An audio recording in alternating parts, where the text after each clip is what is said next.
चलिए आज हम नेपोलियन हिल के सिद्धांतों की मदद से कंसिस्टेंसी यानी कि अटूट निरंतरता के उस राज को खोलते हैं।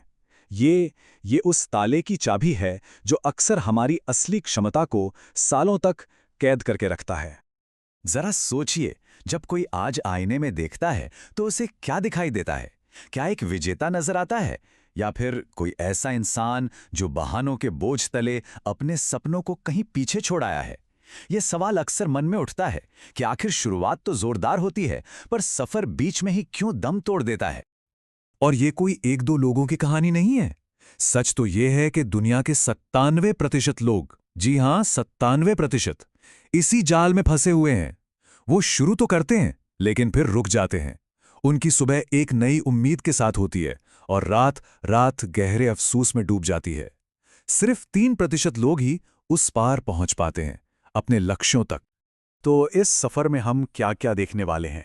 पहले समझेंगे कि ये 97% का जाल है क्या, फिर जानेंगे उन 3% लोगों का रहस्य, दृढ़ता के साथ स्तंभों पर बात करेंगे, रोज एक पत्थर के नियम को सीखेंगे और आखिर में देखेंगे एक 90 दिन का ट्रांसफॉर्मेशन प्लान। तो चलिए शुरू करते हैं। तो सबसे पहले ये 97% का जाल, आखिर ये है क्या?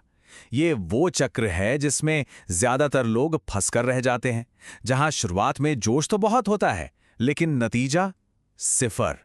देखिए, समस्या टैलेंट की कमी नहीं है, बल्कि एक चीज की लत है जिसे कहते हैं खोखला उत्साह। कोई मोटिवेशनल वीडियो देखा और दिमाग में डोपामाइन का एक सैलाब सा आ गया। लगता है जैसे बस दुनिया रातों रात बदल जाएगी। लेकिन ये नशा कुछ ही दिनों में उतर जाता है। और बस यही वो पल है जहां 97% लोग हार मान लेते हैं। वो उत्साह को ही अनुशासन समझने की भूल कर बैठते हैं।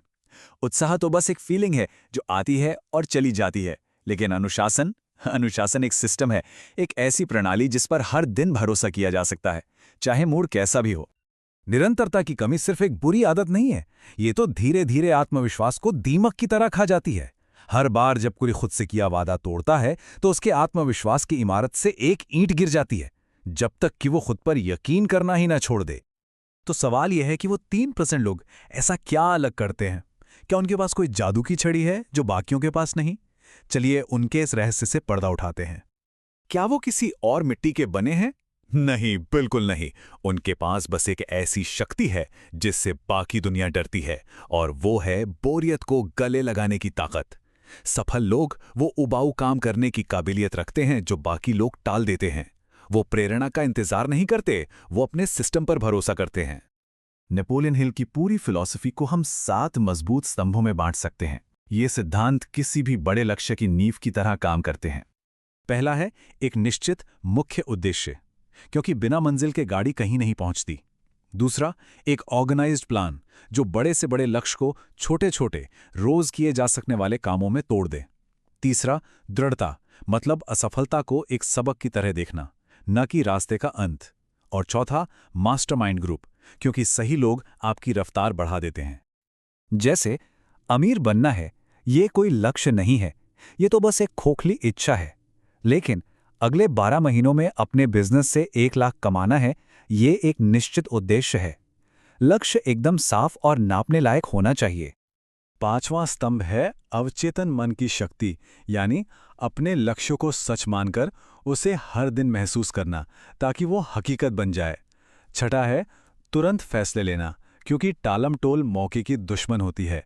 और सातवां, ज्यादा सोचने की बजाय एक्शन लेना, क्योंकि एनालिसिस पैरालिसिस का एक ही इलाज है, पहला कदम उठाना। चलिए अब एक कहानी सुनते हैं जो इन सभी सिद्धांतों का निचोड़ है। ये कहानी है रोज एक पत्थर उठाने की।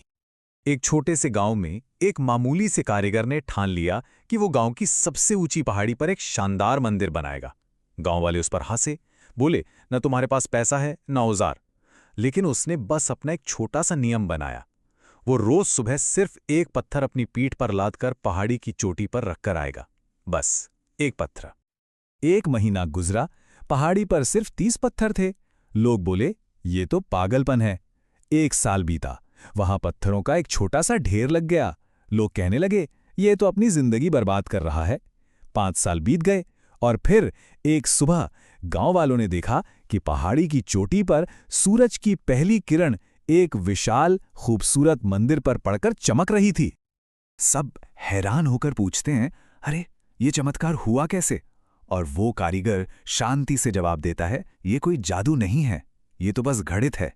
रोज एक पत्थर। देखिए, महानता किसी एक दिन में नहीं आती, ये हजारों छोटे लगातार किए गए प्रयासों का ही नतीजा होती है। तो अब सवाल यह है कि ये रोज एक पत्थर उठाया कैसे जाए? चलिए इस प्रेरणा को एक ऐसे प्लान में बदलते हैं जिसे आज से अभी से शुरू किया जा सकता है। यह है 90 दिन का ट्रांसफॉर्मेशन प्लान।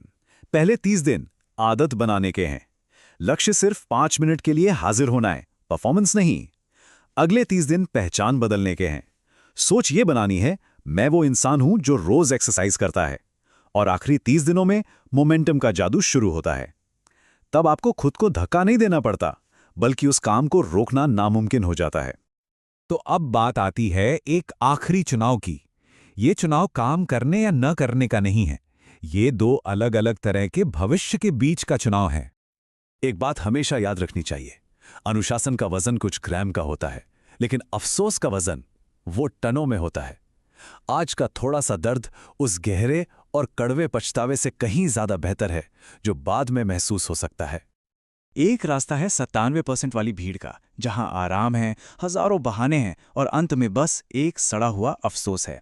और दूसरा रास्ता है उन 3% लोगों का, जहां शुरुआत में शायद अकेलापन हो, पसीना हो, दर्द हो, लेकिन जिसके अंत में शिखर और कामयाबी है। आज का दिन, ये दिन दोबारा लौटकर नहीं आएगा। सूरज कल फिर उगेगा, लेकिन सवाल ये है, क्या इंसान वही का वही रहेगा या फिर अपने भविष्य की इमारत का पहला पत्थर आज रखेगा? एक बात हमेशा याद रखनी चाहिए, इतिहास उन्हें याद नहीं रखता जो शुरू करते हैं, इतिहास उन्हें याद रखता है जो खत्म करते हैं। चुनाव बिल्कुल साफ है, अब समय है पहला पत्थर उठाने का,